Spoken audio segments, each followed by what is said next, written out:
We welcome you to this lecture presentation of Awakened Imagination, dated January 1st, 1954. Before we begin, here is a brief overview of the recited content. Neville Goddard's 1954 lecture, Awakened Imagination, posits that human imagination is the redeeming power spoken of in the Bible as Christ Jesus. He introduces the art of revision, a method of mentally revisiting and rewriting past events to align them with one's ideal and thereby shape future reality. Goddard illustrates this with a case study of a grandmother who reconciled with her family by vividly imagining and feeling the letters she wished to receive. He emphasizes that consistent application of this practice awakens the second man within and transforms one's external circumstances without resorting to external manipulation. Drawing parallels to Einstein's revolution in physics, Goddard argues that imagination, when consciously employed, transcends factual limitations and becomes the driver of personal and collective redemption. Please enjoy. As you have heard, this morning's subject is Awakened Imagination. It is my theme for the entire series of 19 lectures. Everything is geared towards the awakening of the imagination. I doubt if there is any subject on which clear thinking is more rare than the imagination. The word itself is made to serve all kinds of ideas, many of them directly opposed to one another. But here this morning I hope to convince you that this is the redeeming power in man. This is the power spoken of in the Bible as the second man, the Lord from heaven. This is the same power personified for us as a man called Christ Jesus. In the ancient text it was called Jacob, and there are numberless names in the Bible, all leading up and culminating in the grand flower called Christ Jesus. It may startle you to identify the central figure of the Gospels as human imagination, but I am quite sure before the series is over, you will be convinced that this is what the ancients intended that we should know, but man has misread the Gospels as history and biography and cosmology, and so completely has gone asleep as to the power within himself.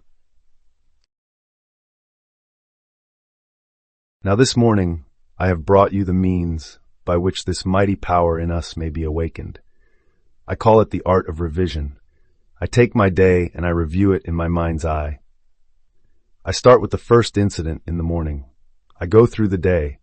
When I come to any scene in my unfolding day that displeased me, or if it didn't displease me, if it was not as perfect as I thought it could have been, I stop right there and I revise it. I rewrite it. And after I have rewritten it so that it conforms to the ideal I wished I had experienced, then I experience that in my imagination as though I had experienced it in the flesh. I do it over and over until it takes on the tone of reality, and experience convinces me that that moment that I have revised and relived will not recede into my past. It will advance into my future to confront me as I have revised it. If I do not revise it, these moments, because they never recede, and they always advance, will advance to confront me, perpetuating that strange, unlovely incident. But if I refuse to allow the sun to descend upon my wrath, so that at the end of a day I never accept as final the facts of the day, no matter how factual they are, I never accept them. And revising it, I repeal the day and bring about corresponding changes in my outer world. Now not only will this art of revision accomplish my every objective, but as I begin to revise the day, it fulfills its great purpose. And its great purpose is to awaken in me the being that men call Christ Jesus, that I call my wonderful human imagination. And when it awakens, it is the eye of God, and it turns inward into the world of thought. And there I see that what formerly I believed to exist on the outside really exists within myself. No matter what it is, I then discover that the whole of creation is rooted in me and ends in me as I am rooted in and end in God. And from that moment on, I find my real purpose in life. And my real purpose is simply to do the will of Him that sent me. And the will of Him that sent me is this, that of all that He has given me, I shall lose nothing, but raise it up again. And what did He give me? He gave me every experience in my life. He gave me you. Every man, woman, and child that I meet is a gift to me from my Father. But they fell in me because of my attitude towards society, because of my attitude towards myself. When I begin to awaken, and the eye opens, and I see the whole as myself made visible, I then must fulfill my real purpose, which is the will of Him that sent me, and the will is to raise up those that I allowed in my ignorance when I slept to descend within me.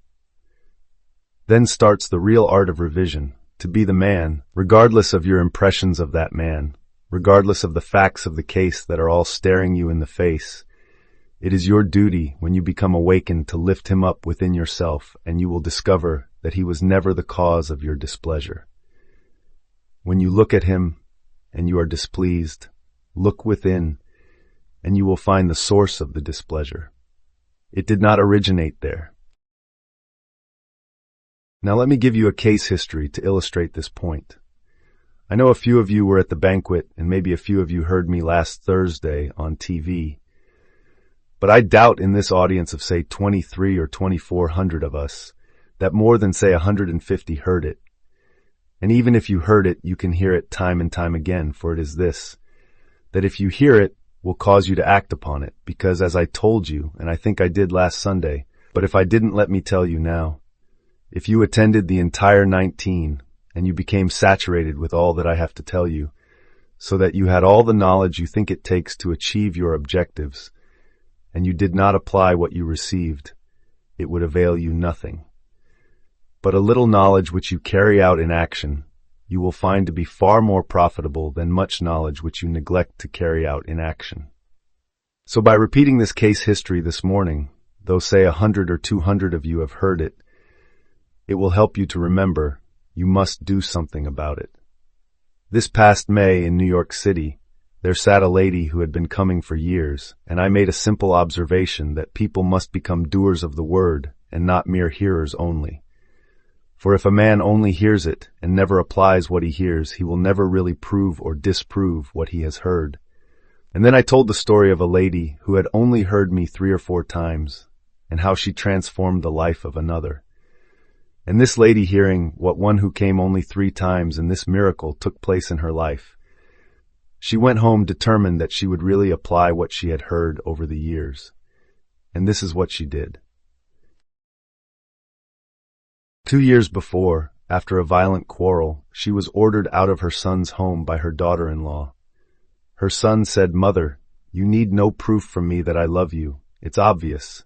I think I have proven that every day of my life. But if that is Mary's decision, and I regret it, it must be my decision. For I love Mary, and we live in the same house, and it is our house. It is our little family, and I am sorry she feels this way about it. But you know these little things that culminate in an explosion as took place today. If that is her decision, it is mine." That was 2 years ago. She went home and she realized that night after night for over 2 years she had allowed the sun to descend upon her wrath. She thought of this wonderful family that she loved and felt herself ostracized from it, expelled from the home of her son. She did nothing about revising it, and yet I had been talking revision to my New York audience for the past year. This is what she did now. She knew the morning's mail brought nothing. This was a Wednesday night. There had been no correspondence in 2 years. She had sent her grandson at least a dozen gifts in the 2 years. Not one was ever acknowledged. She knew they had been received, for she had insured many of them. So she sat down that night and mentally wrote herself 2 letters. One from her daughter-in-law, expressing a great kindness for her, saying that she had been missed in the home and asking her when she was coming to see them.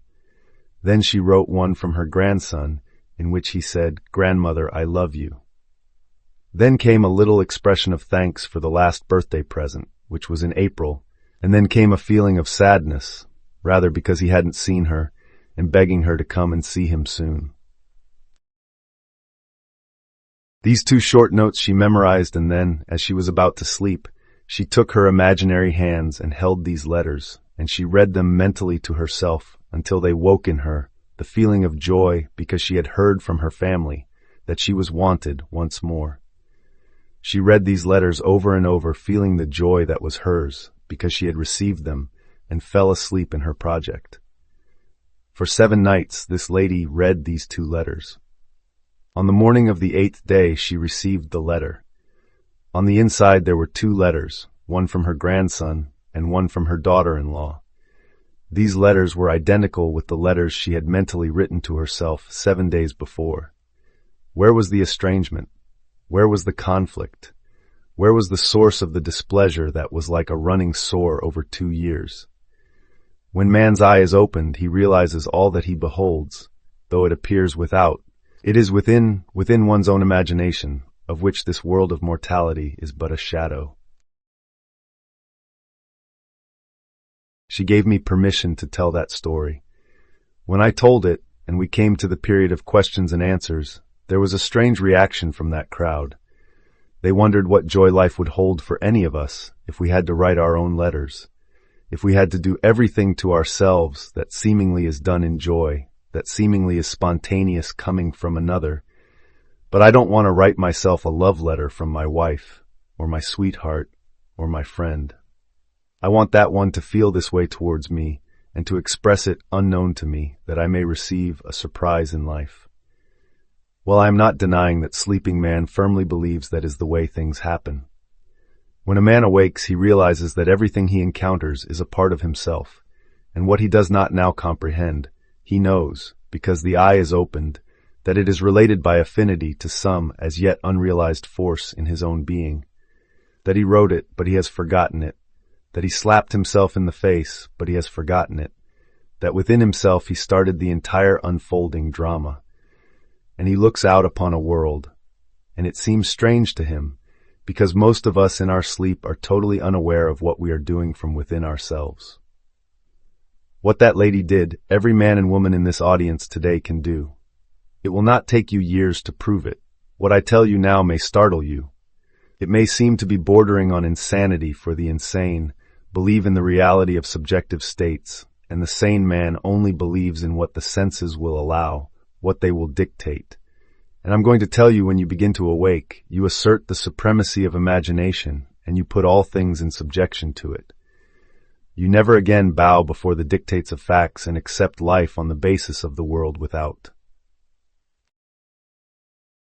To you, truth is not confined by facts, but by the intensity of your imagination. So here we find the embodiment of truth, which I say is human imagination, standing in the world drama before the embodiment of reason personified as Pontius Pilate. And he's given the authority to question truth, and they ask him, "What is the truth?" And truth remains silent. He refuses to justify any action of his. He refuses to justify anything that was done to him, for he knows no man cometh unto me, save I call him. No man takes away my life. I lay it down myself. You didn't choose me. I have chosen you.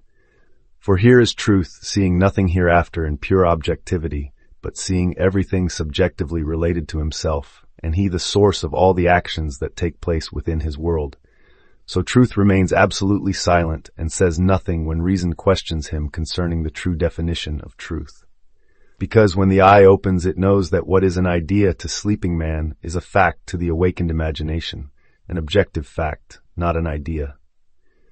I entertain the idea of a friend, and I make some wonderful concept of him in my mind's eye, and when I sleep it seems to be a wish, it seems to be the longing of my heart, but purely subjective, just an idea. And the eye within me opens, and he stands before me embodying the quality that I desired in my sleep to see him express. So what is an idea to sleeping man? The unawakened imagination is an objective reality to awakened imagination. Now this exercise calls for, I would say, the active, voluntary use of imagination as against the passive, involuntary acceptance of appearances. We never accept as true and as final anything unless it conforms to the ideal we desire to embody within our world, and we do exactly what the grandmother did. But now we start it, and we do it daily. You may get your results tomorrow, it may come the day after, it may come in a week, but I assure you they will come.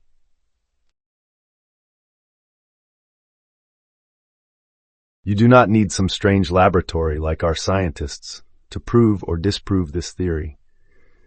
Here in 1905, a young man startled the scientific world with his equation that no one could even test. It is said not 6 men lived who could understand his equation. It was 14 years later before Lord Rutherford could devise the means to test that equation, and he found that it was true, not 100%, because he did not have the means at his hand to really give it a complete test. It was another 14 years before further tests could be made. And you know the results of that equation that Einstein gave us in 1905. For today, man, not knowing the power of his own imagination, stands startled at the results of that unlocking of energy. But he was the man who said, and I put it in the first page of my new book, imagination is more important than knowledge. That was Albert Einstein. Imagination is more important than knowledge. For if man accepts as final the facts that evidence bears witness to, he will never exercise this God-given means of redemption, which is his imagination. Now I'm going to ask you to test this. You will not take the 3 weeks that I am here to prove it or disprove it, but the knowledge of it cannot prove itself. Only the application of that knowledge can prove it or disprove it. I know from experience you cannot disprove it. Take an objective, take a job, take some conversation with your boss, take an increase in salary. You say, well, the job doesn't allow it, or maybe the union will not allow it. I don't care what doesn't allow it. Yesterday morning's mail brought me one, where in San Francisco, this captain, a pilot, and he writes me that I saw him backstage after one of my meetings, and there he said, "But Neville, you are up against a stone wall. I am a trained pilot. I have gone all over the world, all over the 7 seas. I'm a good pilot, and I love the sea. Not a thing in this world I want to do but go to sea. Yet they restrict me to certain waters because of seniority. No matter what argument I give them, the union is adamant, and they have closed the book on my request." I said, "I don't care what they have done. You are transferring the power that rightfully belongs to God, which is your own imagination, to the shadow you cast upon the screen of space." So here we are in this room. Need it remain a room? Can't you use your imagination to call this a bridge? This is now a bridge, and I am a guest on the bridge of your ship, and you are not in waters restricted by the union. You are in waters that you desire to sail your ship. Now close your eyes and feel the rhythm of the ocean, and feel with me and commune with me, and tell me of your joy in first proving this principle, and secondly, in being at sea where you want to be. He is now in Vancouver on a ship, bringing a load of lumber down to Panama. He has a complete list that will take him through the year what this man has to do. He is going into waters legitimately that the union said he could not go. This doesn't dispense with unions, but it does not put anyone in our place. No one, kings, queens, presidents, generals, we take no one and enthrone him and put him beyond the power that rightfully belongs to God. So I will not violate the law, but things will open that I will never devise. I will sit in the silence, and within myself I will revise the picture. I will hear the very man who told me no, and that's final, and hear him tell me yes, and a door opens. I don't have to go and pull strings or pull any wires whatsoever.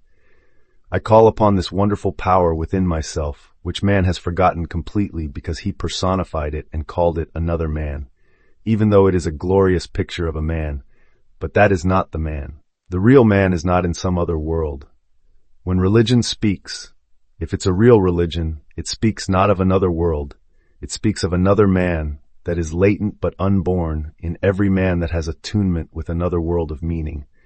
So that man sat and he tuned in with another world of meaning and brought into being a power that he allowed to go to sleep because he read the laws of man too well. He accepted as final the dictate of facts, for they read him the bylaws. They read him the laws of the union. And here today he is flying the ocean as he wants to do it. The grandmother is no longer locked out from the home she loved, but she is in communion. But she was locked out by herself for 2 years. And he was locked out by himself for well over 18 months, and burning up day after day, allowing the sun to descend upon his wrath when he had the power within himself and the key to unlock every door in the world.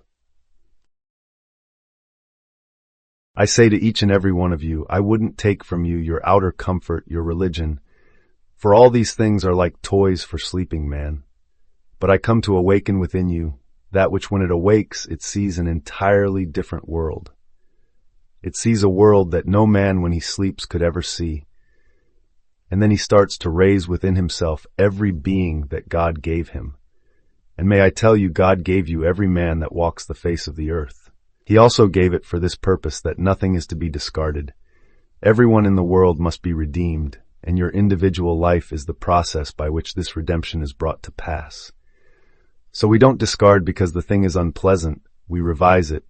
Revising it, we repeal it.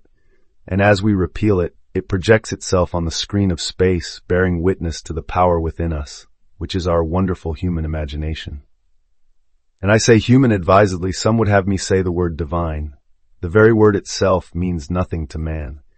He has pushed it off from himself completely and divorced himself from the thing that he now bows before and calls by other names. I say human imagination. As Blake said, rivers, mountains, cities, villages, all are human. When the eye opens, you see them in your own bosom, in your own wonderful bosom. They all exist. They are rooted there. Don't let them fall and remain fallen. Lift them up, for the will of my Father is this, that of all that he has given me, I should lose nothing, but raise it up again. And I raise it up every time I revise my concept of another, and make him conform to the ideal image I myself would like to express in this world. When I do unto him what I would love the world to do unto me, and see in me, I am lifting him up. And may I tell you what happens to that man when he does it? First of all, he is already turned around within himself. He no longer sees the world in pure objectivity, but the whole world subjectively related to himself, and hang it upon himself. As he lifts it up, do you know he blooms within himself? When this eye of mine was first opened, I beheld man as the prophet saw him. I saw him as a tree walking. Some were only like little antlers of a stag, others were majestic in their foliage, and all that were really awake were in full bloom.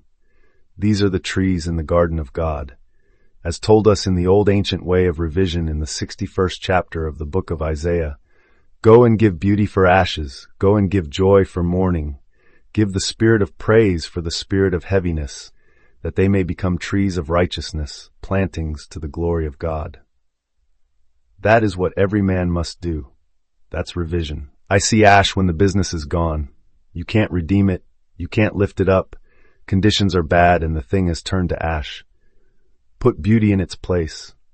See customers, healthy in finances, healthy in the attitude towards you, healthy in every sense of the word. See them loving to shop with you if you are a shopkeeper. If you are a factory worker, don't see anything laying you off. Lift it up, put beauty in the place of ash, for that would be ash if you were laid off with a family to feed. If someone is mourning, put joy in the place of mourning. If someone is heavy of spirit, put the spirit of praise in place of the spirit of heaviness. And as you do this and revise the day, you turn around, and turning around, you turn up. And all the energies that went down when you were sound asleep and really blind now turn up and you become a tree of righteousness, a planting to the glory of God. For I have seen them walking this wonderful earth, which is really the garden. We have shut ourselves out by our concept of self, and we have turned down. As told us in the book of Daniel, we were once this glorious tree, and it was felled to the very base, and what formerly sheltered the nations and fed the nations, and comforted the bird, and gave some comfort to the animals from the sun of the day, of the heat of the day. And suddenly some voice said from within, let it lie, let it remain as it is, but do not disturb the roots. I will water it with the dew of heaven, and as I water it with the dew of heaven, it will once more grow again. But this time it will consciously grow. It will know what it really is and who it is. In its past it was majestic, but it had no conscious knowledge of its majesty, and I felled it. That was the descent of man. And now he will once more spring from within himself, and he will be a tree walking, a glorious, wonderful tree. Now to those who are sound asleep, this may seem to you too startling. This may be just as startling as Einstein's equation was. That was startling too. But I tell you, I've seen it, and I see it. Men are destined to be trees in the garden of God. They are planted on earth for a purpose, and they don't always remain men. They are transformed as they turn in and turn up.